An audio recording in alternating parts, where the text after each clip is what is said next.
बिस्मिल्लाहिर्रहमानिर्रहीम। नाजरीन, आप देख रहे हैं कश्मीर धरती न्यूज़ और मैं हूं आपका मेज़बान मोहम्मद उमर ख़याम। और नाजरीन, इस वक्त मैं मौजूद हूं CMH रावलाकोट के अंदर और अब से कुछ देर कबल तकरीबन 11 बजे के करीब रावलाकोट मुतियाल मरा के मुकाम से एक डेड बॉडी बरामद हुई है, जिसको यहाँ पे CMH में लाया गया। मेरे साथ मौजूद हैं SHO सिटी थाना रावलाकोट बाबर साहब, जिनसे मैं डिटेल लेने की कोशिश करूँगा। बाबर साहब, क्या काज ऑफ डेथ था और उसके साथ इस बंदे की शिनाख्त हो पाई है कि कौन था, कहाँ से था? जी, बिस्मिल्लाहिर्रहमानिर्रहीम, बहुत शुक्रिया। आज 11 बजे चौकी अफसर साहब सिटी गोयर शाह साहब को इतला मिली कि यहाँ मुतियाल मेरा में कोई डेड बॉडी पड़ी हुई है। तो उनकी इतला पे वो भी गए मौके पर और हम भी गए वहाँ पे। मौके पे पहुँच के डेड बॉडी को रिकवर किया तो ये शनाख्त हुई, इसके पास से शनाख्ती कार्ड मिला। तो ये आसफ ताज वल्द मोहम्मद ताज सकना खड़ीक की डेड बॉडी थी। तो 42-43 साल की उम्र का ये बंदा था जो वहाँ उसकी डेड बॉडी पड़ी हुई थी, जो उठा के हम यहाँ पे लाए हैं हॉस्पिटल में। तो उसकी बॉडी का मायना किया है, उसकी सबका हिस्ट्री भी पता की है। तो ये गैर शादीशुदा था। ये 6 भाई थे, इसके ये छठा भाई था, सबसे बड़ा था भाइयों में।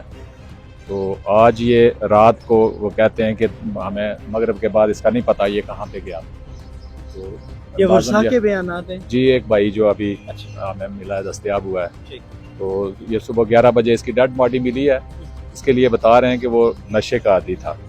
और सर, अभी तक पोस्टमार्टम भी हुआ या करने की कोशिश की गई? वर्षा मजीद है कि हम इसकी पोस्टमार्टम नहीं करवाएंगे, पोस्टमार्टम डेड बॉडी दफन करवाएंगे। बहरहाल हम कोशिश कर रहे हैं कि डेड बॉडी का पोस्टमार्टम भी हो और असल हक़ाइक़ का पता चले। और सर, उसी के साथ माशरे के अंदर एट दी एंड ये जो इस तरह के वाक़यात रोनमा हो रहे हैं या ये जो चीज़ें आप देख रहे हैं, तो इस पे आप क्या कहेंगे? जी, ये मैं समझता हूँ कि हमारी पुलिस के लिए भी और जो संजीदा हल्के हैं, हमारे जो लोग हैं, माशरे के सारे लोगों के लिए ये लम्हा फ़िक्रिया है कि हमारा कोई नौजवान इस तरह किसी नशे का आदी हो के वो अपनी जान गंवा बैठे। हमें सारे लोगों को इस बात की तवज्जो देनी चाहिए। पुलिस का एक ऑफिसर होते हुए मेरी ज़िम्मेदारी भी है, लेकिन मैं रिक्वेस्ट करूंगा सारे लोगों से भी कि हर बंदा अपने एंड से ये जदोजहद करे ताकि ये जो लानत हमारे माशरे में फैली हुई है इसको कंट्रोल किया जा सके। बहुत शुक्रिया सर। और नाज़रीन, उसी के साथ मेरे साथ मौजूद है काउंसलर राशिद अफराज साहब, जिनसे मैं डिटेल्स लेने की कोशिश करूँगा। राशिद साहब, बताइएगा, आपकी वार्ड से ताल्लुक़ था इनका और इस वाक़े के बाद जो सूरत हाल थी, आपने सारे वाक़े में आप ख़ुद भी मौजूद रहे, सारी सूरत हाल आपने भी देखी, तो आप इस वाक़े पे क्या कहेंगे? देखें जी, ये बहुत अफसोसनाक वाक़या हुआ है आज। और एक और हमारा एक नौजवान जो है वो मैं समझता हूँ कि इसी जो लानत इस माशरे में हमारे में फैल चुकी है और ये जो नशे की जो लत जो नौजवानों में एक बड़ी मुनज़्ज़म साजिश के तहत मैं समझता हूँ कि फैलाई गई है रावलाकोट के अंदर।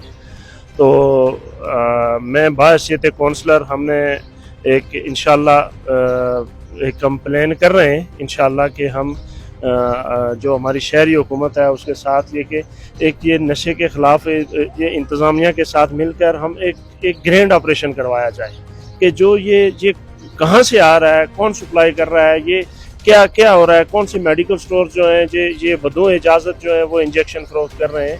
और ये ड्रग रेगुलेटरी अथॉरिटी है यहाँ पर मौजूद है और पुलिस जो SHO साहब अभी अपना मौक़िफ़ दे कर गए मौजूद हैं। ये इनकी ज़िम्मेदारी बनती है बुनियादी तौर पर कि ये चेक करें कि ये इंजेक्शन कहाँ से आ रहे हैं, ये कौन सप्लाई कर रहा है और कौन इस लानत के पीछे कौन सा माफिया है जिसके मुफादात हैं। और जो नौजवान हमारे दिन ब दिन आप देख रहे हैं, 1 साल के अंदर मेरे ख्याल में कितनी जो डेड बॉडीज जो हैं वो इसी तरह से मिल गई हैं। इंशाल्लाह हम जल्द इसके ऊपर एक अपना लाएअमल देंगे और एक भरपूर तरीके से हम इसके ख़िलाफ़ जो है तो कल भी हमारी जो सोशल वेलफेयर के ज़िम्मेदारान से ऑफिसरान के साथ हमारी मेयर साहब की एक मीटिंग हुई है, उसमें ये इशू हमने बड़ी डिटेल से डिस्कस किया है। तो उसमें ये तय हुआ है कि इंशाल्लाह ईद के बाद हम इसमें एक सेमिनार भी करवाएंगे जिसमें अवेयरनेस भी पैदा की जाएगी और जो लोग इसके आदी हो चुके हैं इनकी रिहेबिलिटेशन के लिए और इन लोगों को माशरे का मुफीद शहरी बनाने के लिए हमको अपना रोल इंशाअल्लाह देंगे। हम जल्द इसके ऊपर अपना लाएअमल भी देंगे और अमलन काम भी इंशाअल्लाह आपको नज़र आएगा। लेकिन ये इंतहाई अफसोसनाक है, मैं इस पर बहुत अफसोस का इज़हार करता हूँ। बहुत शुक्रिया राशिद साहब। और नो डाउट नाज़रीन कि जब तक शहरी हुकूमत इस पे काम नहीं करेगी तो इन चीज़ों को कंट्रोल किया जाना मुमकिन नहीं होगा। और इसके साथ मेरे साथ मौजूद है नौजवान उबैद साहब, और उबैद साहब वो थे कि जिन्होंने जब इनको इतला मिली तो इन्होंने पुलिस और दीगर जो मुतल्लिका लोग थे उनको मौके पर बुलाया। उबैद साहब, आप जब आपको कैसे इतला मिली और आपने कैसे ये ट्रेस किया, या आपको कैसे पता चला कि यहाँ पे कोई डेड बॉडी पड़ी है, और किस हाल में थी डेड बॉडी और एग्जैक्ट किस मुकाम पे थी? बिस्मिल्लाहिर्रहमानिर्रहीम। सबसे पहले आपका शुक्रिया उमर भाई, आप आए और लवाहिकीन का मौक़िफ़ भी जानने की कोशिश की। जनाब, मेरा क्योंकि तल्लुक़ भी मुती अलमरा से है, लोअर मुती अलमरा वार्ड नंबर 5 से, तो वहाँ मेरा जनरल स्टोर भी है। और हमारे जिधर से ये डेड बॉडी मिली है इसके साथ ही सामने अपोजिट हमारे कज़न है सम्मद नसीम साहब, उनका एक सर्विस स्टेशन है।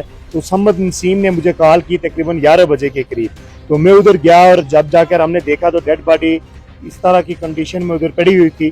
तो ये कोई मेरे ख्याल में सहरी के टाइम ये आए और इन्होंने इंजेक्शन लगाया जिसकी वजह से इनकी डेथ हो गई। तो लवाहिकीन की तरफ से जो इनके वुरसा थे उन्होंने भी यही यकीन दहानी करवाई है कि क्योंकि ये ड्रग्स यूज़ करते थे।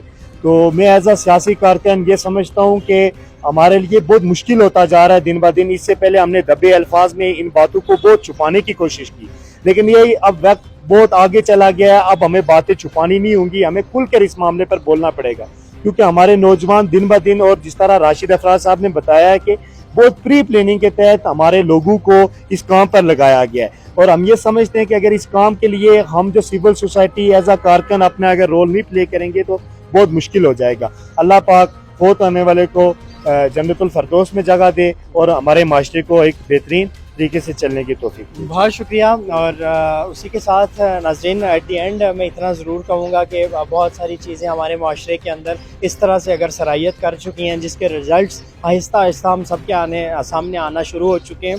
इन पर अगर माशरा मिल के जिद्दोजहद नहीं करता, इनके ख़िलाफ़ अगर माशरा एक मजबूत और मुस्तहकम किरदार अदा नहीं करता, तो ऐसे सानहात हमारे माशरे के अंदर रोनमा होते रहेंगे, जो कि हम सब के लिए एक बहुत बड़ा लम्हा फ़िक्रिया भी है। उसी के साथ इस प्रोग्राम के अख्ताम पे मैं आपका मेज़बान उमर ख़याम आपसे इजाज़त चाहूँगा। अल्लाह मेरा और आप सबका हामी और नासिर।